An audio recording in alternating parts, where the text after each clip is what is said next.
Hello नमस्कार, मी शीतल. माझ्या mini ब्लॉगमध्ये तुमचं खूप खूप स्वागत आहे. कशा आहात सर्वजण? तर मस्त असाल. तर इथे संध्याकाळची वेळ झाली होती, दिवस मावळला होता आणि मी ते चहा घेतला आणि मला जायचं होतं बाहेर. तर बाहेर म्हणजे भाजी आणण्यासाठी जायचं होतं आणि मी गेले भाजी मंडईमध्ये, मार्केटमध्ये. तर इथे बघा, खूप फ्रेश भाज्या भेटतात आणि शेतकऱ्याकडून भेटतात आणि व्यापारी पण असतात. तर शक्यतो मी काही भाज्या शेतकऱ्यांकडून घेते आणि काही इथून.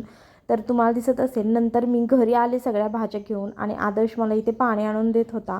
तर ते पाणी घेतलं. नंतर ते झाल्यानंतर सगळ्या भाज्या वगैरे काढल्या, चिरून वगैरे घेतल्या. तर मला इथे पुलाव बनवायचा होता, त्याच्यामुळे मी एवढ्या भाज्या चिरून घेतल्या होत्या.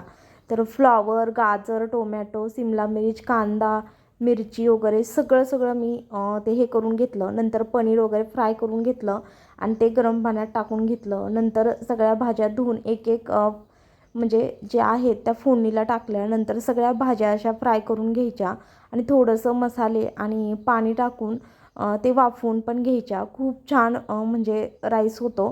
तर पुलाव बनवायचा होता त्याच्यामुळे. आणि इकडे एका साईडला पुलाव बनवण्यासाठी मी कोलम तांदूळ वापरला होता आणि त्याच्या पण 3 शिट्ट्या करून घ्यायच्या. आणि हे बघा, असे मसाले टाकून भाज्या अशा फ्राय करून व्यवस्थित थोडंसं पाणी ओतून झाकून ठेवल्या की खूप छान त्या वाफल्या जातात. आणि नंतर म्हणजे थोडंसं वाफल्या की थोड्या शिजल्या जातात, त्याच्यामुळे त्या राईसमध्ये चांगल्या पण लागतात. आणि गरम गरमच तो भात आहे तो त्याच्यामध्ये शिजलेला टाकायचा, म्हणजे असं सुटसुटीत होतो. कारण की थंड नाही हे करून घ्यायचा, थोडा सुटसुटीत करून घ्यायचा, म्हणजे तो एकदम पुलावसारखा बाहेरच्यासारखा होतो.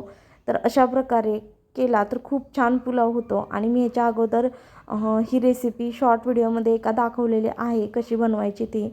आणि तुम्ही बघू शकता, खूप छान राईस झालेला आहे आणि मुलांना पण खूप आवडतो.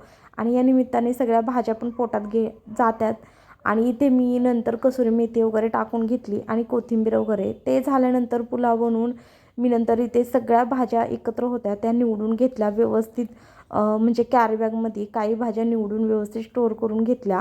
तर ह्या सगळ्या फ्रीजमध्ये ठेवायच्या होत्या आणि आठवड्याभराच्या अशा भाज्या ठेवल्या फ्रीजमध्ये की खूप बरं पडतं. एक एक भाजी निवडून ठेवलेली असते सकाळचं करायला वगैरे, टिफिनसाठी वगैरे.